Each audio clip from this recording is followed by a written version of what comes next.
Well, folks, hello and welcome along to the LWB Champ Pod. Tonight, in association with nobody. Haven't really had time to do much podcasting over the last couple of weeks. Certainly, when you treat them on the go, it's hard to get them all in anyway. We were kind of, I suppose, sparing over the last few weeks with the left wing back, and we do apologise for that. And another apology coming in advance because we're out of office for a couple of weeks. So this might be the last one for a while, but we've big plans made for the club stuff. Big plans made for the club stuff, and that was very enjoyable last year. So hopefully we have similar success this year. If anyone wants to come on board for it and give us a shout, I am not the world's greatest salesman or a salesman at all, for that matter. But we always appreciate when someone comes knocking on the door looking to throw a bob at the podcast. It all helps. There is bills to pay there as well, so much appreciated. But we have a little whistle stop tour to get through here this evening. Probably going to be a little bit shorter than normal. We're going to chat to Richie Coady very shortly. I was actually at the F1 over the weekend, and I only had a flashback there about 20 minutes ago that I'd asked Peter Fortune to come on as well after loud success in the Laurie Marr final up in Crow Park at the weekend. Thankfully, he's taking a bit of a reprieve from the beer. I don't know, was he on the beer actually? We'll find out shortly, says you, in about 15 minutes. But he's going to be joining us. And then Paul Broderick's going to have a chat with us about the transition from football to soccer, and we'll chat a bit about the Talenton Cup coming up this weekend as well. So let's bring in Mr. Richie Coady. How's the form, boss? Well, Kevin, how are you? How's things? Sure. All right now, all right. Manic, as I was saying, the off one flight, haircut, physio appointment, F1 podcast at 7, and now we're into this shirt. And there's only half a bag packed. I could be divorced before I go on any fucking honeymoon. Absolutely, yeah, absolutely. That's the joys of it. You're getting it all in one day. That's it, yeah. That's it. A week's work in a day. Some lads don't do. Some lads don't do a week's work in a month. But anyway, you had a noted weekend, shall we say? So Eddie setting out a record there, going back. Sure, it's not that long ago, I suppose. A figure of 164 competitive matches in the red, yellow, and green of Carlo's jersey. Competitive. That's just competitive ones. Think of all challenge games and different things that was going on. But I mean, that's mad. Pretty cool, I suppose. Yeah. Yeah, like I probably haven't thought about it all that much, I suppose. But yeah, it is. It's when you kind of say it, it is pretty cool and pretty mad, all right. But it's definitely it's nice, and I suppose I probably don't appreciate it that big at the minute. I suppose, but I suppose in years to come, or when you do look back at it and something like that, will be something to look back at with a bit of pride, all right. And yeah, it's pretty cool that like I'm up there with the big bro as well, so Yeah. kind of a nice for the family as well, I suppose. Yeah. Here's a nice snaky one coming now straight away. Will we have you on next year to talk about beating the record, will we? I don't know. Next year is a long time away. You never know. You don't know what could happen in the meantime. We were saying there, messing there one of the lads the other day, and we were saying Eddie could be calling around and giving the hand a little more of a squeeze. The handshake could get a bit more of a squeeze than normal. So yeah. Who knows? Look, that's the farthest thing from the mind, obviously, considering it's only after. Yeah, exactly. We'll see. That's it. Like we'll see. We've club season on the horizon now as well, so we'll see how that goes first anyway, and we'll see that. We'll see obviously then in the new year what will happen then again. Yeah. Yeah. Not forgetting the turmoil, I suppose, over the last couple of years. I mean, Jesus, there was a good chunk of last year went missing on you, wasn't there? In fairness. Yeah, I suppose so. COVID related, yeah. Yeah, I suppose there was. But in general, in with injury problems, though, just getting back into the team and stuff like. Yeah, do you know, that's more so what I'm talking about because. Yeah, sorry. You know. Yeah, I suppose, and everything condensed as well. But yeah, last year was a bit of a tough one. I kind of played the league, and midway through the league, I got a bit of a lower back injury, and yeah, I kind of struggled along with that with the county then for the remainder of the county season, say, and just by the end of it, it had gotten so bad and so sore. I just said to myself, you know, I'm going to have to take some time out here now, and just see what I can do with it, see can I get better, because at the minute I'm not able to sleep. Like I can't put on socks in the morning, let alone like go out and play a game of hurling. So took a bit of time out there during the club season or over the summer, and yeah, thankfully it took a while, all right, but thankfully by the winter game, I suppose I got back for the Ballyhale game a few weeks before that, and luckily enough, it's after settling down, it kind of I had a bit of a, we'll say halfway through this year or halfway through the championship, I did get a bit of a setback with it again there, but thankfully the flare up didn't last too long. So yeah, it was good to meet out this year, and fingers crossed it can stay the same way. All right, So literally a bit of rest on the trick, but was there any? Could you put the finger on what the problem was? Like, just yeah, I, oh won't, I yeah, like won't say old age now, Richie. I won't go that far. I'm after being cheeky that, enough already. that's a lot to do with it. I tell you, that's a lot to do with it. But no, yeah, I got MRI scans and stuff done, and I was up in. But yeah, I had two bulging discs in my lower back, and I was pressing on a nerve then, so I was getting sciatic nerve down my left leg, like, and that, let me tell you, anyone that's experienced it will know how just Mm. painful it is and how annoying it is, and just day to day things are just impossible. Like just picking something up off the floor is like getting down on your knees and that kind of a thing to get something simple like. But yeah, look, fingers crossed. I have the worst of it behind me. So Mm. yeah, like I had to get. Sorry, I was up then. I had a couple of hospital appointments, and we were talking about maybe doing doing surgery. That there was a possibility that maybe to get the disc shape down a small bit, but thankfully didn't have to do that. The physios and stuff were kind of saying that possibly stay away from that side of thing if you are kind of looking to continue on playing. That maybe that mightn't be the best option. So we gave an injection, and that did I wouldn't say it fully cured it, but it definitely helped it anyway. Yeah. Mm.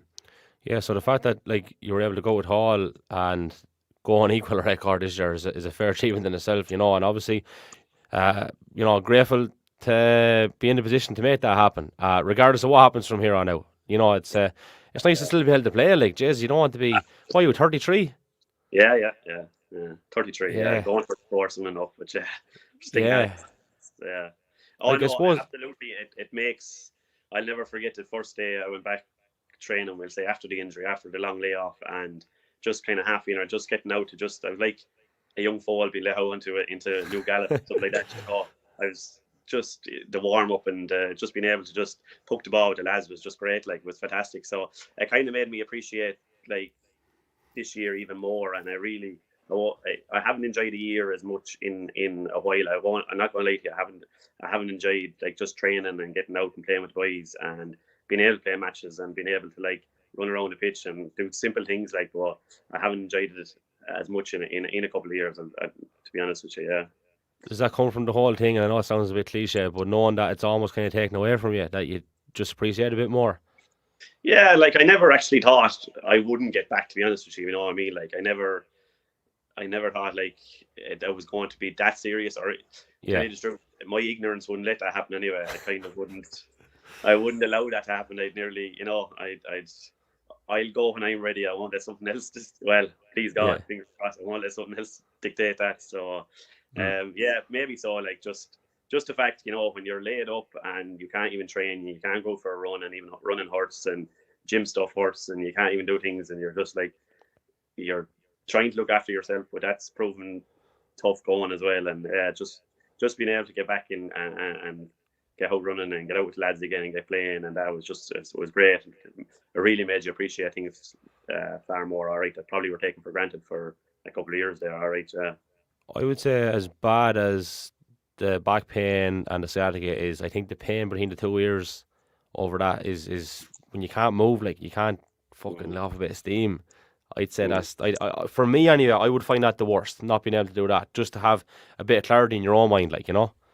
Yeah, so true, so true. Yeah, you do like so much stuff can like that as well, and so much stuff can be going around or can be going on around you in life, like and stuff like that. But when you're out on the pitch, it just goes away, kind of thing. Mm. It's a release, all right, kind of from day to day things, like all right, yeah, just seeing all your mates and that, like during the club championship last year and getting on so well, and yeah, it made it tough. All right, I got back a little. I got back for like I played a few minutes in the semi-final and final, but like they were literally just run out to tell you the truth. They weren't that major, but yeah, it was tough. Like just watching the games going by and just not being able to even sit down the stand with the pain and say, yeah, I'd say I was talking out like for the semi-final and final, and I wasn't, just because of how stiff you'd get if you sat down.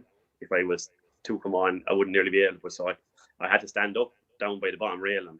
And I'd say people were just looking down and be thinking, "What is going on with your man?" Like he's half mad, like. But like you said, it was probably between 2 years was every bit as tough as physically as well. But thankfully, we're back in the good place now at the minute. So That's the job. That's the job. So look, in terms of the on the field stuff the other day and Carlo in general, you did what you had to do. Unfortunately, then things didn't go your way elsewhere. But from my point of view, I would always see Carlo and Offaly in modern day terms as a close enough game that could go either way. And yet there seemed to be a sense that this was some sort of massive upset, which I certainly didn't see it that way anyway. I know the players definitely wouldn't see it that way. But what's the minutes like just afterwards? Like, the job is done. Did you have a feeling beforehand there was going to be a result unfavourable in the other game? yeah, I did. I was hoping not to be the case. But going up on the bus, I'd seen the Antrim team, and my heart sank a little bit because I knew Kerry go up there needing to win and putting out their best 15 or whatever, and obviously having to get a result up there. And I seen the Antrim team with 12 changes on it.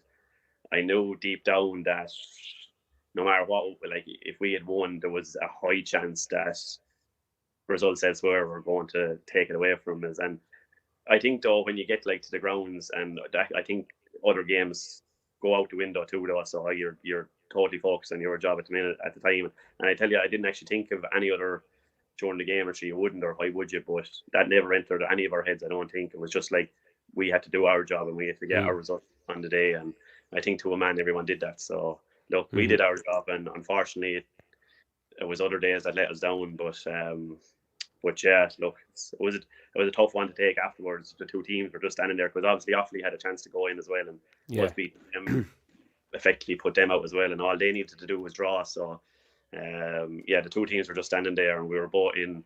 I guess they were just gutted. They were probably, but we were. I think it was I don't know what, it was just bittersweet, I suppose. We had put in a good performance.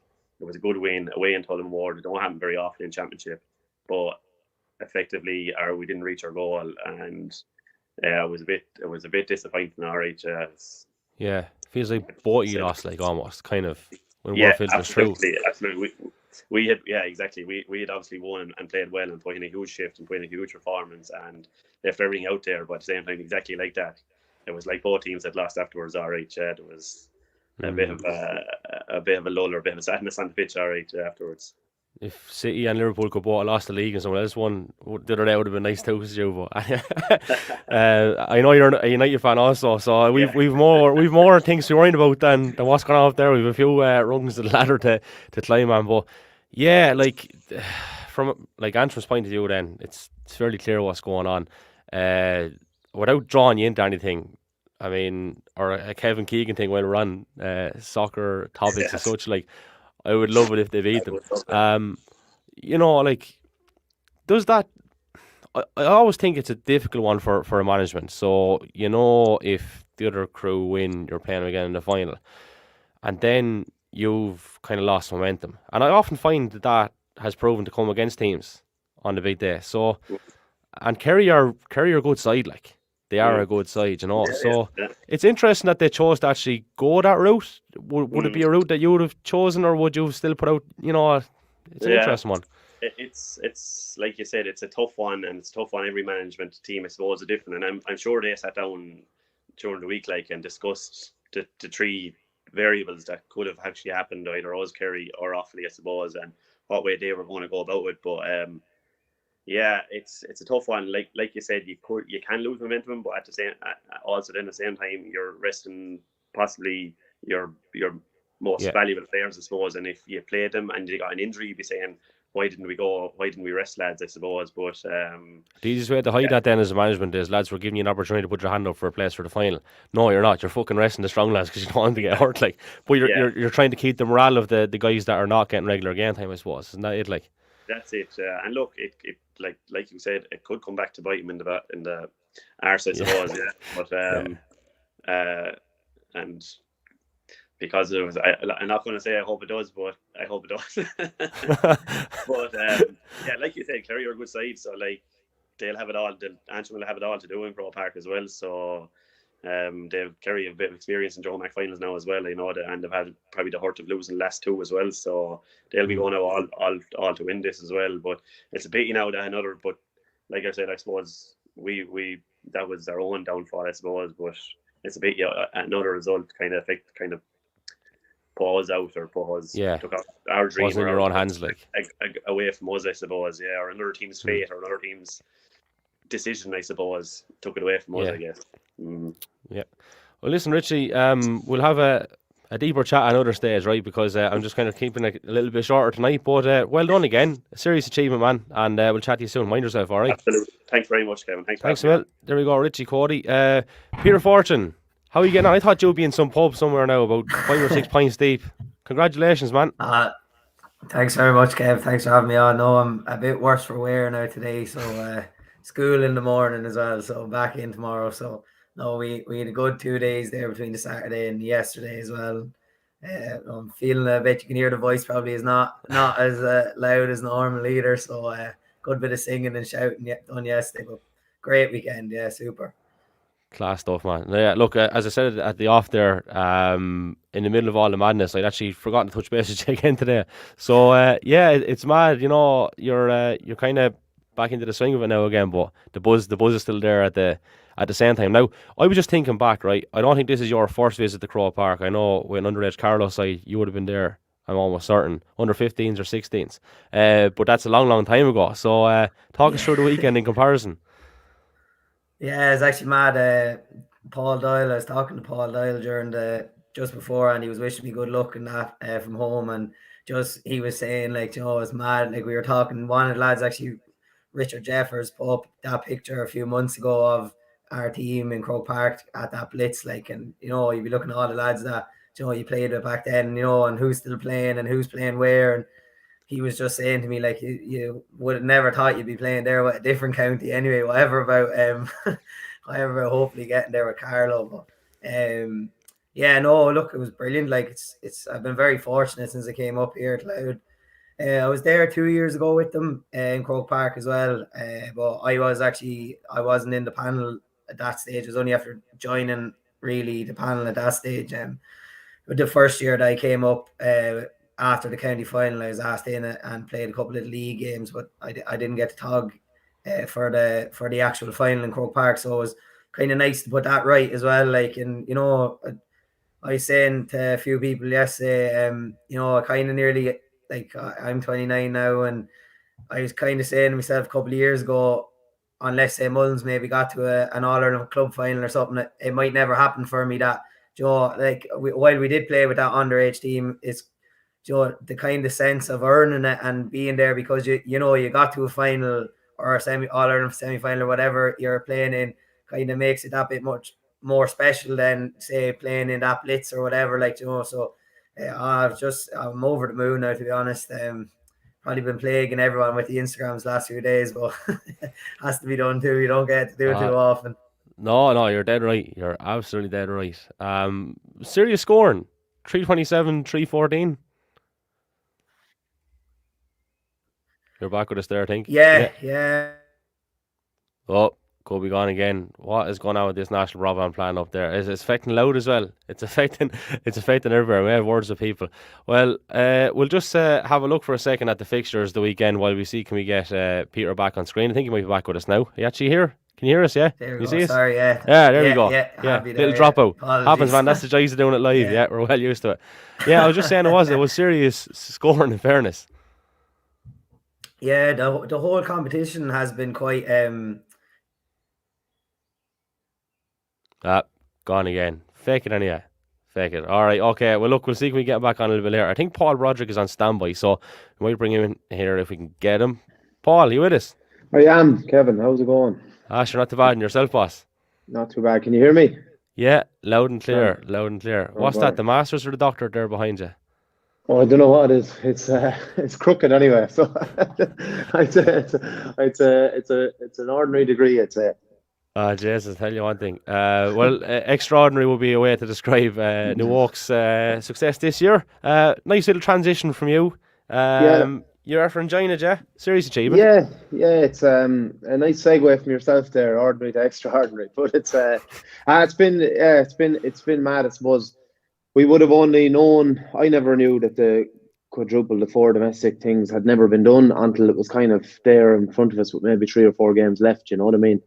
It was just enjoyable as a season. The main one is the league. Like you've the big one that we were left in, the Leinster one, up until a couple of weeks ago, and even though that is kind of the bigger one, I suppose, with all the rivalries you have around, with so many teams in the one county, you're looking at the league as number one, and that one is nearly number two. So our focus was on, and it probably helped us through the Leinster matches because our focus was on the league. And we had a couple of near scrapes. Like we went up to Ballymurphy and scored in injury time to win 1-0. And then had to go beat Credit Yard in one of the last games of the league too, to get over the line. So it's crazy the amount of things that I suppose have aligned for it to happen, and then you can nearly see why it's never happened since 1985 or whatever it is. Yeah, from your own point of view, right, Jenny, the one thing that was standing out for me in the midst of all the success or whatever was the day Carroll played Loudoun football. And obviously, not too long ago, Paul Broderick's a member of the panel, but you're playing Leinster Cup, I think, that day, which is mad, like, so at the very same time as well. Yeah.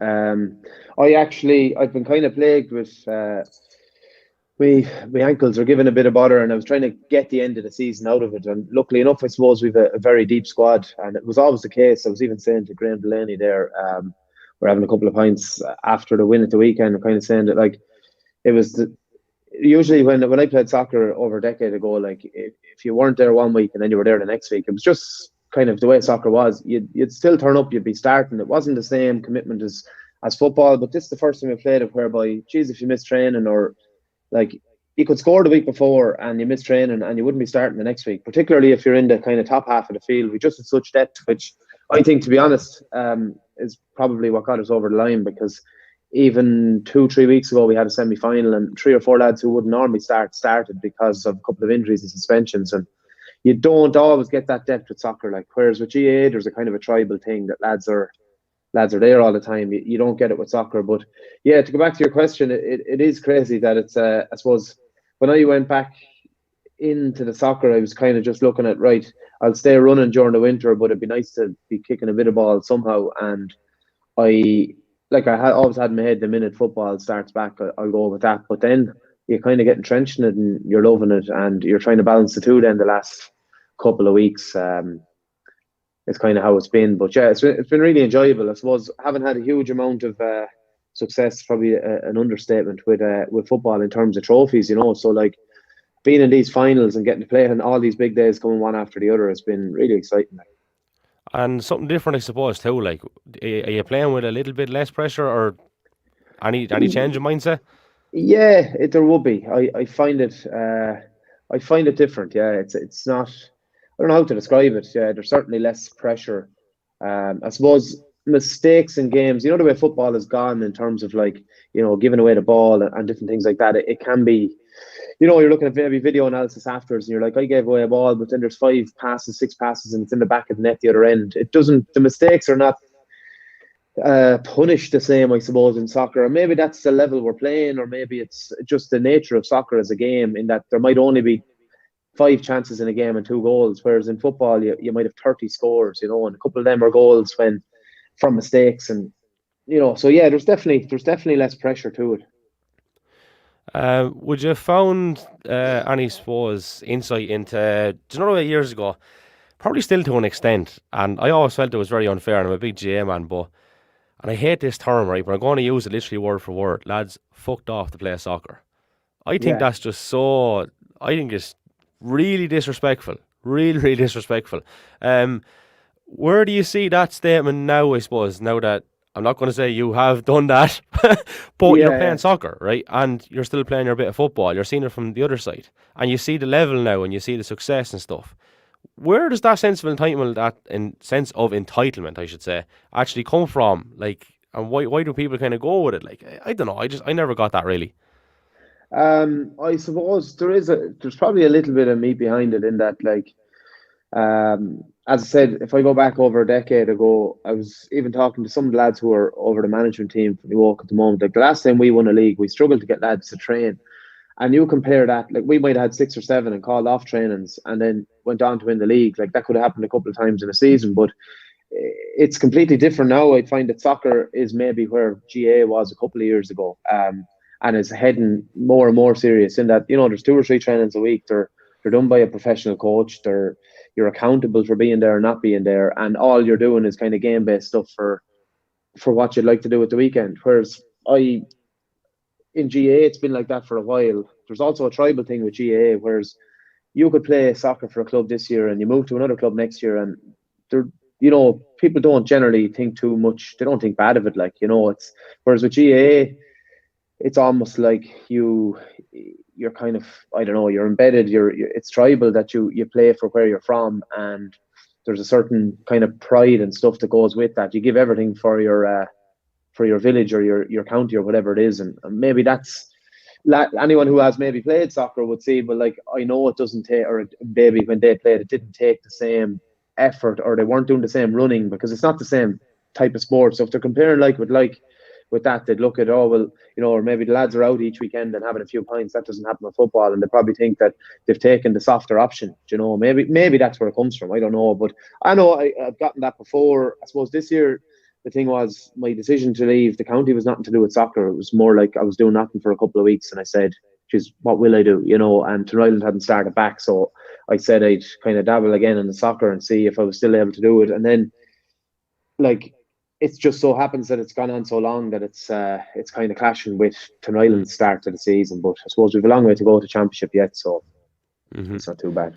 Bit of communication, I think, is important. Like we always say, communication between, I don't know, we'll just say the parish where I come from, that point of view, with Nae Reid hurling one night, and then there's actually 4 football clubs tied up, because yourself, a couple of Turn Island boys are hurling, right?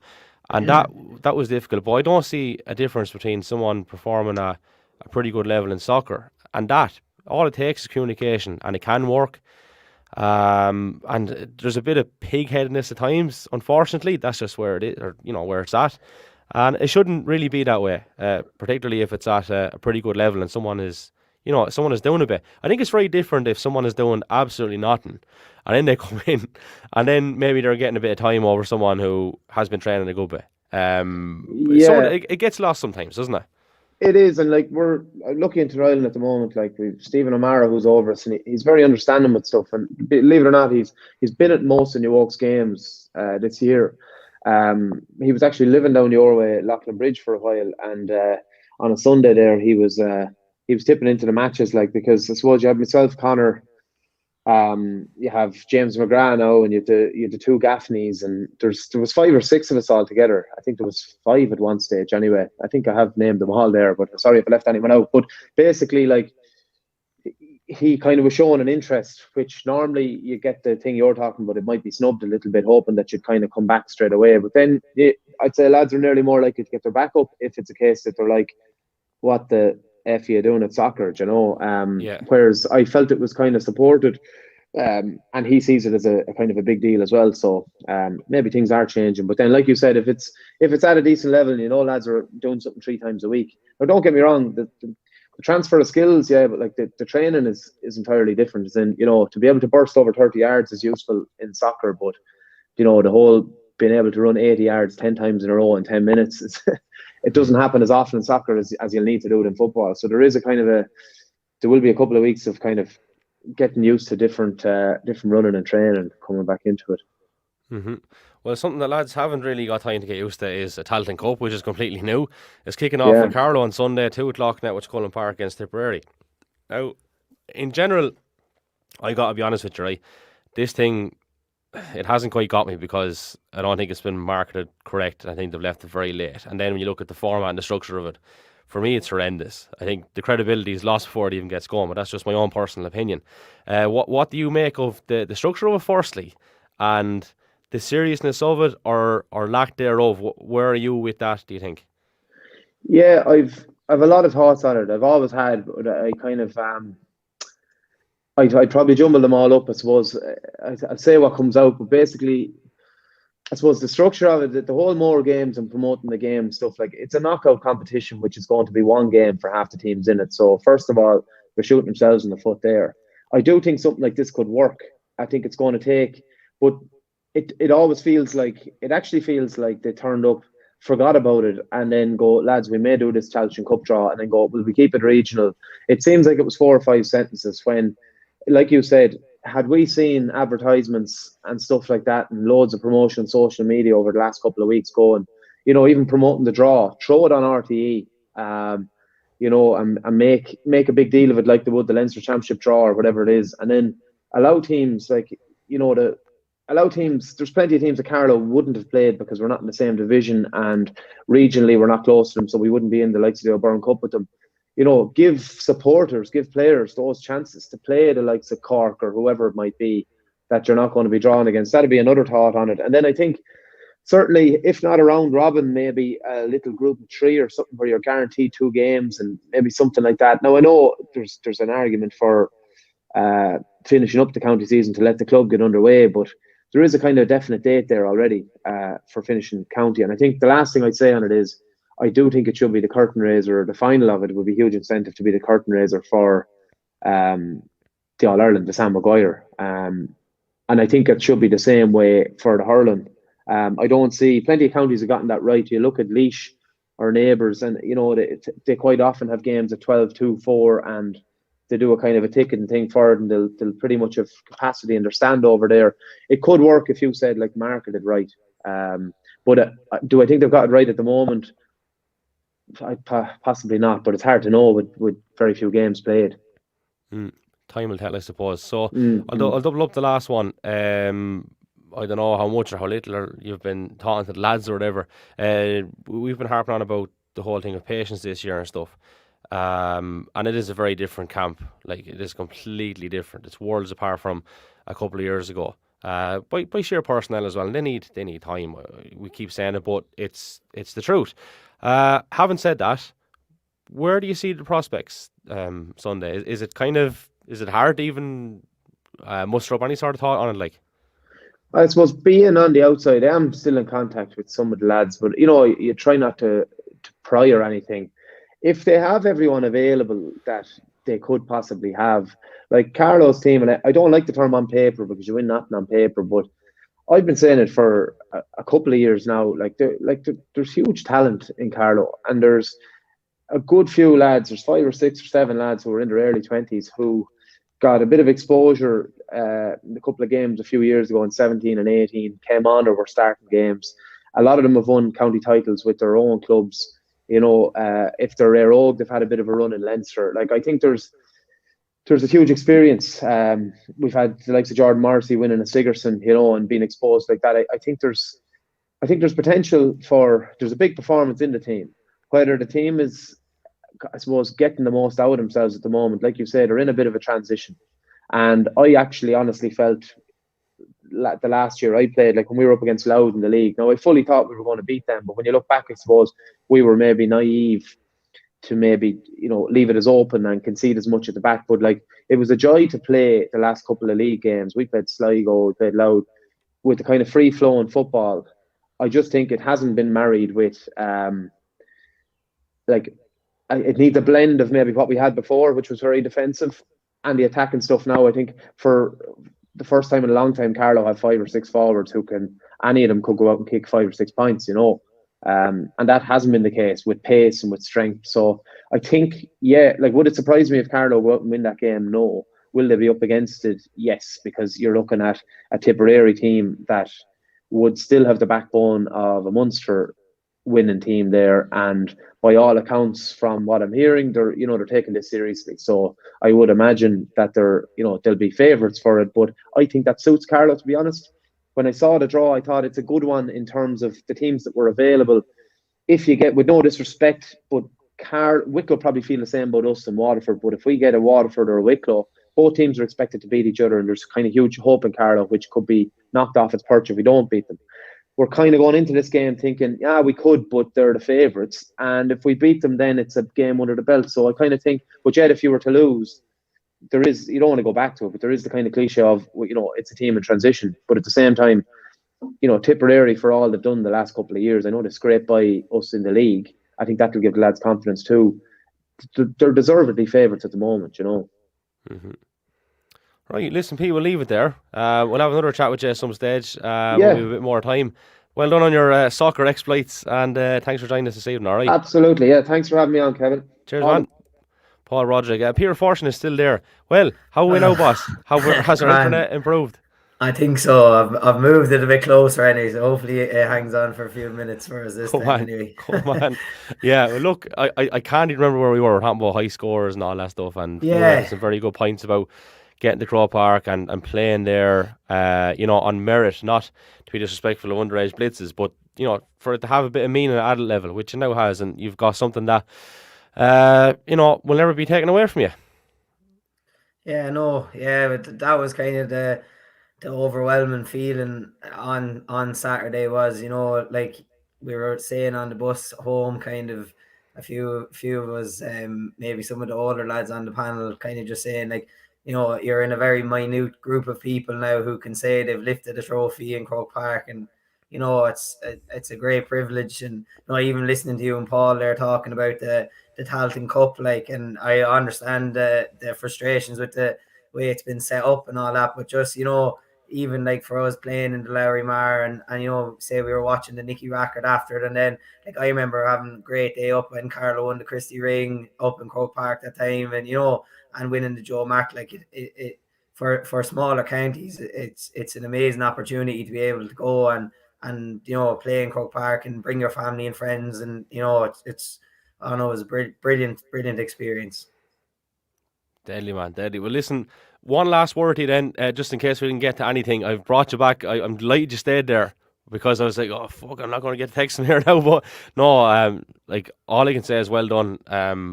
We know it's a rare enough thing that anyone from Carroll even gets to play there, unfortunately. But to go on and win something there is pretty cool. So well done again. But any closing thoughts? No, just look, I suppose again, thanks very much. You always keeping a good eye out for all the Carlow men around the country or wherever they are, and you're doing a great job yourself here with the podcast and that, and just wish you all the best. And look, if you ever, as I said to you when you text me, if you ever need me to come on and talk shit about hurling, I'll always be available. So we're always on recruitment drives, man. Now, listen, thanks a million. Appreciate that. And mind yourself, all right? No problem, Kev. Thanks. And well done again. Cheers. Peter Fortune there after winning with Louth and Crow Park over the weekend. So thanks to Peter, thanks to Paul Broderick, and thanks to Richie Coady as well. That's where we leave it this evening. Thanks to you, the listeners and viewers, for tuning in. As we said, we'll be back in maybe 3 or 4 weeks' time. If you do like what we're doing, you can support us for the price of a coffee. The link is in the description below. Until next time, take care.